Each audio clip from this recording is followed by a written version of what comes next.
Welcome back to part 2 of Science Fiction Eurogames. We're going to hear from Steve today. And Steve doesn't really like Eurogames, but we'll find out what he thinks a Eurogame is.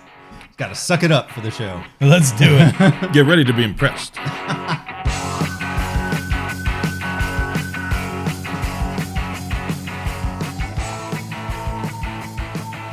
So, science fiction to me is not just space, right? We just had a space list from Chris. It's anything with advanced tech or, alien life forms, something that doesn't happen on this planet. It doesn't even have to be advanced tech. It just has to play with science in general and be fictional, right? That's a cyberpunk. It's sci-fi. Just start looking at like H.G. Wells type stuff. Yes. H.G. Wells is all about a time machine, but it looked like a garbage can going. It looked like a giant clock with a chaise lounge on it. Yeah, right. Oh, man, that looked comfy. Yeah. Anyway, so, if my literary history is on point here, Always. I believe that, sci-fi started out as based on fantasy. Fantasy was a big seller at the time, and then it started getting looked down upon by the populace. So the writers said, we'll take a fantasy story, we'll write it, and we'll set it on another planet. Boom, it's sci-fi now. So it sounds like... What was the name of that book? That sounds all made up. That sounds like every episode of original series of Star Trek. yeah, pretty much. It's like a fantasy story on another world. But that's where you get, Krull, for example, could be a sci-fi because it's on another planet. They got weird, laser lances they shoot with. That's true. Some alien monster floating around. It's like Masters of the Universe, right? Yeah, like they always had laser guns and big vehicles and things that flew around, but they're still using swords and didn't wear shirts. Yes. Shirts is getting away, but they got long hair. You don't want that in a fight.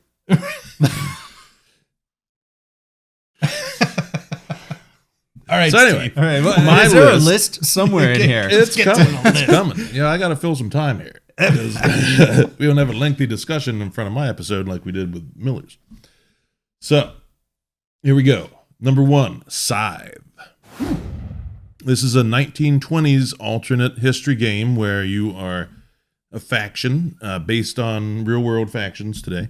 Only you have giant mechs that walk around, and you're farming your land and you're mining. You're getting resources, upgrading your little tableau, building an engine, getting mechs. You're getting some tussles with your neighbors.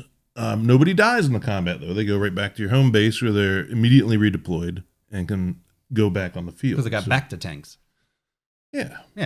Something like that. Sure. Back to tanks. Science fiction, I guess. Yeah. And what I really like is the expansion brings out airships, which is perfect with the theme of the 20s. There's airships flying, Zeppelins or whatever. You got your giant mechs. It is, in my opinion, an excellent game. It is widely received. Most people seem to like it. I mean, definitely. And in my mind, it's a Euro. Traditionally, no. According to that list Jamie threw back there yesterday. Yeah, right. Well, not one, but the designer's name is on the box. That's right. Yeah. It is. It is. There's that. Well, it does have all of the trappings that I would consider Eurogame trappings, right? Like it has, the resource management, it has worker placement essentially, but you're not placing the workers, you're moving the workers to use them on places, Right. And the whole player board is really what makes this game the most fun to me. The upgrading of abilities with the wooden cubes, wood cubes. not plastic cubes. Nope. Not metal cubes. But there is plastic My mechs goodness. on the board. Right. Plastics for that trashy Ameritrash. Yeah, right. Because Americans like plastic stuff. This is wood. But yes, I think Scythe is a fantastic game, and all of the expansions just continually add more awesome stuff to it. It's I think Jamie Stegmaier's best game that I've ever played. You're a Jamie Stegmaier fan, Chris. What's your favorite of his?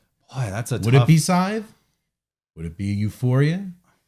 Not to put you on the spot or anything. I really Viticulture, maybe?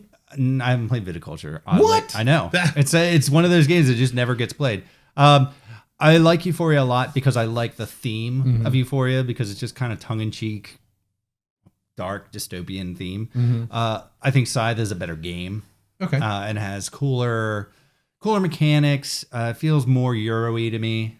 So I guess I'd have to say Scythe is better. I mean, Scythe, when it came out, I remember we'd go to beer mongers and there'd be 3 copies of Scythe sitting on the table. Yeah. Our game night changed everywhere. Our game night changed from board game night to Scythe and Terraforming Mars night. Yeah, exactly.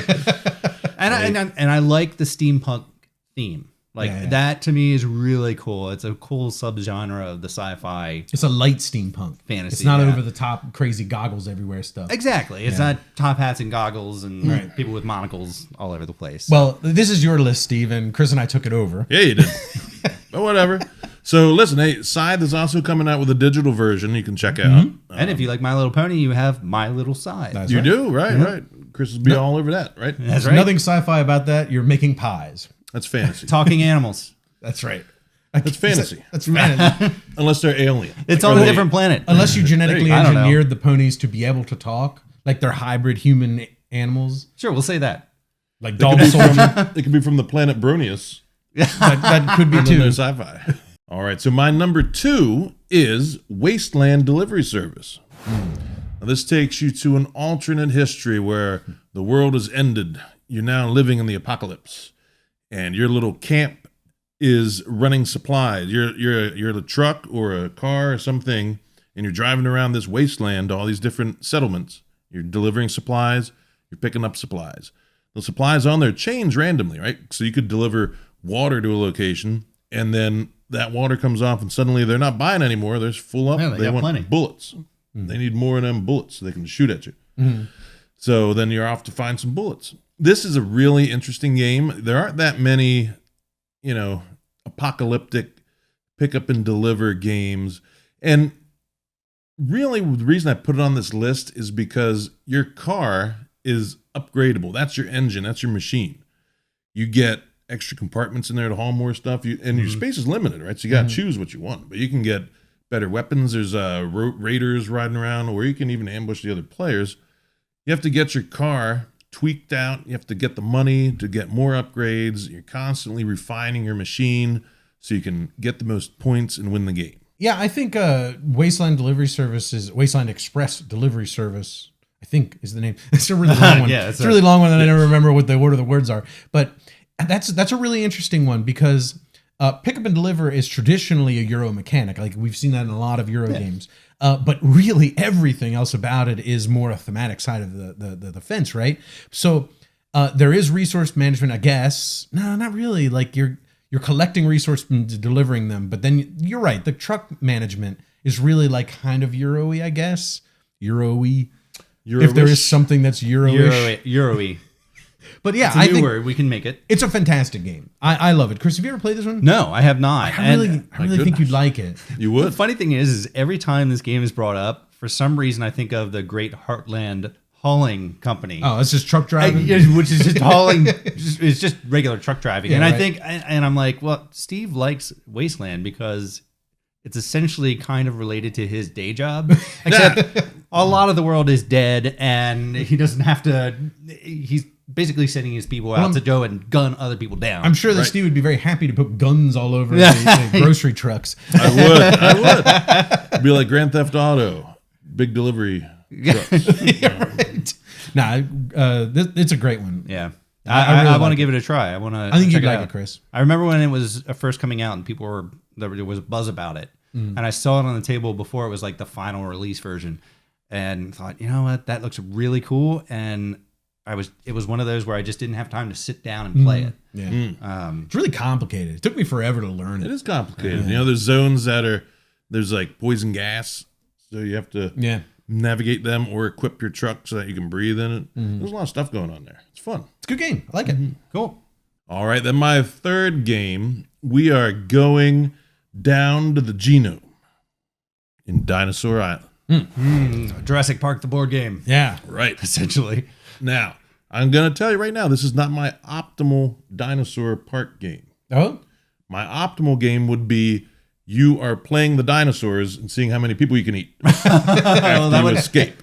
It'd be interesting to make that one a Euro. Yeah. It would. I hope somebody does. But this one does have dinosaurs munching on people, so close enough.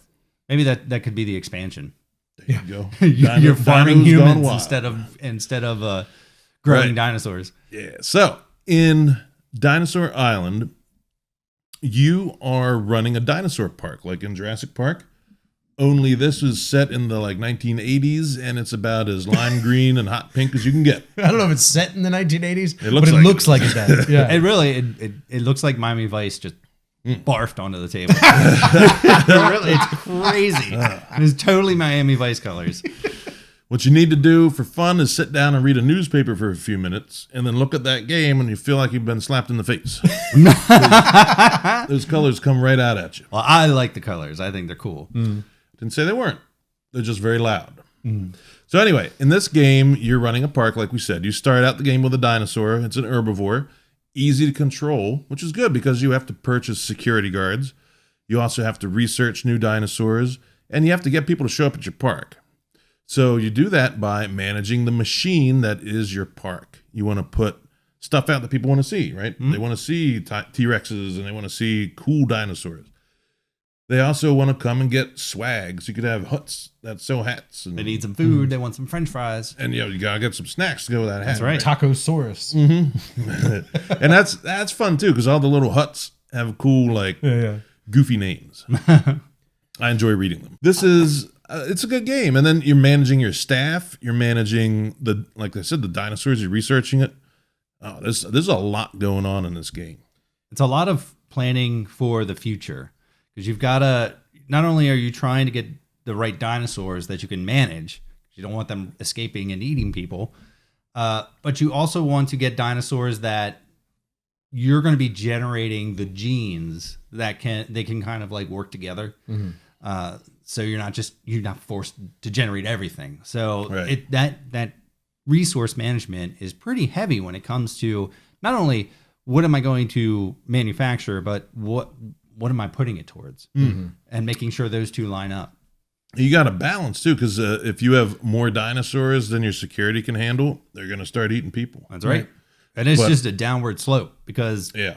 the dinosaurs don't go anywhere, and your security guards are just like, well, we're not going to hire anybody new if he doesn't say to, and the people just keep coming back. So yeah, They don't care if they're getting eaten. they're like, They're just whatever. Hey, there was just a huge rampage of dinosaurs in here, and 5 people died. We're just going to come back. But they're playing odds. 5 people out of 5,000. Yeah, Right. Good. Right? I'll go. I think it's an excellent game. I think that I love that it runs the gamut of all of the aspects of what you would want to have in a dinosaur park game, right? Like, as the laboratories, and you have to man it with scientists, and you're working with DNA, and then you're grooming these dinosaurs, and then you put them in your park, and you have to build little attractions in your park. So it's like the whole, from beginning to end, dinosaur park game. You know, Right. it's really well done. I'm excited to play it again.